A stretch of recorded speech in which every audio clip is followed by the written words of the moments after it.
Hello dear CRAs and CRA aficionados. In today's video I'm going to tell you a story of how I tripled my income as a CRA within 4 months.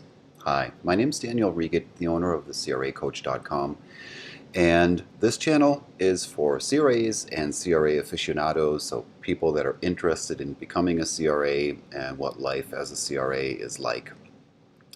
Now, if you've been following my channel, you might know I used to live in Germany. I grew up in Germany, and I was a CRA in Germany. And the way I tripled my income in 4 months is really a chain of lucky coincidences that happened.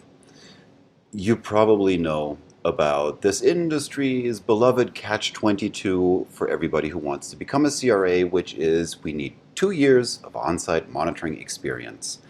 And if I had a penny for every time somebody asked me, well, how the heck am I supposed to get into a job that requires me to have done it 2 years, I'd be rich already.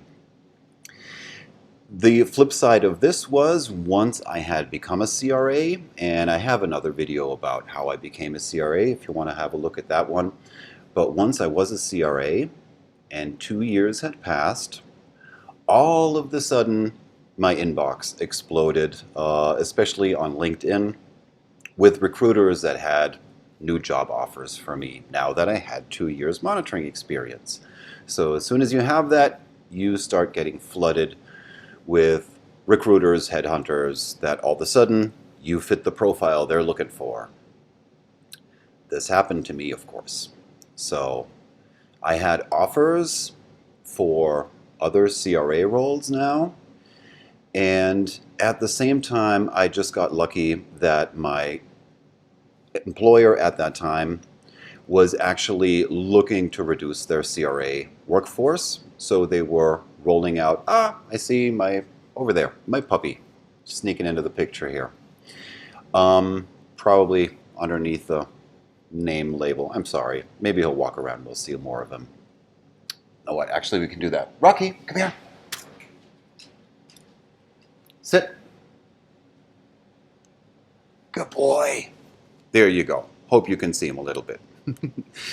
So they were rolling out the red carpet for anybody who wanted to leave, who was a CRA, and I was being flooded with job offers. So awesome, awesome, awesome. There's never enough CRAs to go around, so you could negotiate. And I obviously wanted an increase in salary and wanted a more senior title, and I got that. And after 3 to 4 months, I left that company. That really wasn't what I was looking for, and did not work out. But what I'd learned is you can become a contract CRA, now still in Germany. And in Germany, my salary as a CRA was a little bit north of $3,000 a month. And as a contract CRA, I learned that with my experience that I had at that point, which was over 4 years in a major CRO, and then 2 years monitoring in a major CRO. So wonderful, perfect for a contract CRA. That was good enough. And I reached out to people and got my first gigs as a contract CRA. And as a contract CRA, I could now charge 3 times the hourly rate that I'd been paid as a regular employee. Now, I know this sounds fantastic when you hear this for the first time. Oh my God, I'm going to be a contract CRA. I'm going to make tons of money.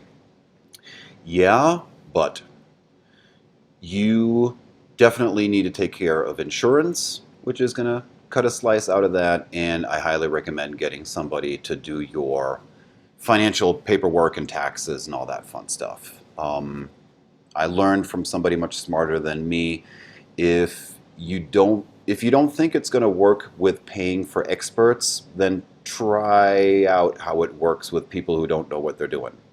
And that really applies to taxes. If you're not a tax specialist and you're trying to do this on your own, you're wasting a ton of time and money, especially as a contract CRA. You'd better invest those hours in monitoring and getting paid for that, and just pay a slice of that to your guy or girl who does your taxes. So And there's other aspects too. I'll probably make a separate video about pros and cons and the different aspects of being a employed CRA versus a contract CRA. But suffice it to say for today, that is how I tripled my income. And it actually got even weirder because one of my clients, when I was a contract CRA, actually was my CRO I used to work for. The thing is, the CRA that had replaced me after I'd left, she'd been in an accident and she couldn't travel for the foreseeable future. So they needed somebody who was already trained on the protocol, knew all the ins and outs, and could start on Monday, basically. And that was me. I could do that. And the only thing is, when they called me up asking me, is I had to tell them, hey, I'm a contract CRA now. I'd love to come back. I'd love to help you out with the project. But as a contract CRA, got to be aware that you'll be paying me 3 times what you used to pay me as a salaried employee. Took them 3 seconds. Yep, no problem. All of a sudden, I was literally working for the same company, doing the same job, on the same study, and getting 3 times the money. And that is how I tripled my income. I did want to share that story because, especially when you're frustrated, and a lot of people that are trying to become CRAs can hit that frustration because it can be difficult to get your first job as a CRA and to land that first job. That there's also, you can also get lucky sometimes.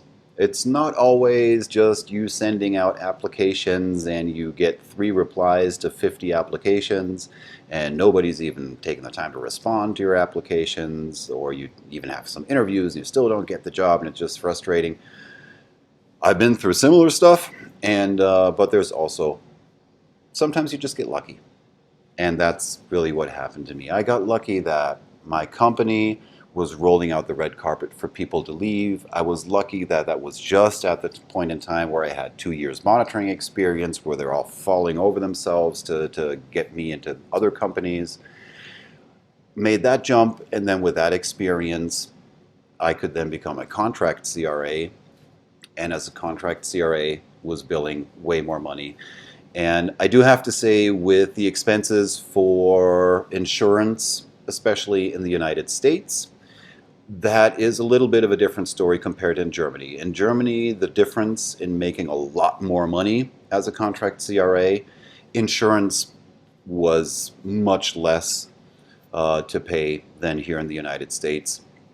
And I'll just add this into this video, is if you have any kind of insurance, at least in Germany, and you have insurance and it's paid for, that means that all of your medical needs are covered by your insurance. There is literally no word in German for the American terms of copay and deductibles and the great insurance plans you have here, where the first $4,000 of every family member every year you have to pay out of pocket.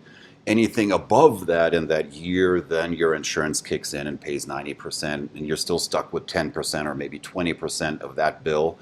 None of that nonsense in Germany. You have an insurance, so you have an insurance. The insurance pays for everything. And sure, there's stuff, I mean, obviously you can't get cosmetic operations or whatever just because you want to have nicer lips or more beautiful eyes or whatever. Those kinds of things you'd still have to pay out of pocket or get an extra insurance. But anything that you would really need, like your kid gets cancer or you break a leg, anything you need is covered 100%. So that is a huge difference then in your quality of life, basically, as a contract CRA, is that you pay less in insurance, plus that is a real insurance that pays everything, versus here in the United States, where you can have these insane packages where for a family you'll pay north of $3,000 a month, and then you still have to pay the first $2,000 or $4,000 or $6,000 every year for every family member. So they break a leg, they wind up in the hospital. You're shelling out that money, and then you're paying 20% of the rest of those payments. So none of that nonsense over there, and that's why it was really, really nice to triple my income. Have to pay a little bit more for insurance, but it was still a huge jump in quality of life and just the financial situation at that point. So I added that caveat about insurance and so forth and so on because I know that the vast majority of my viewers are in the United States and that it is a different story in the United States when it comes to insurance and being a contract CRA. And what you have in both countries as a contractor is no job security. If you are with a major CRO and you're assigned to a study and data shows that this product is going nowhere and the study is closed down, you still have a job. Your CRO is just going to put you on a different project. If you're a contract CRA and the study is shut down early, that's it. You're out of work this afternoon. Gone. So you do have that. You make more money per hour, most definitely, but you do have to have projects in your pipeline and be diversified with not just working full-time one project, because if that evaporates, there goes your money or there goes your job.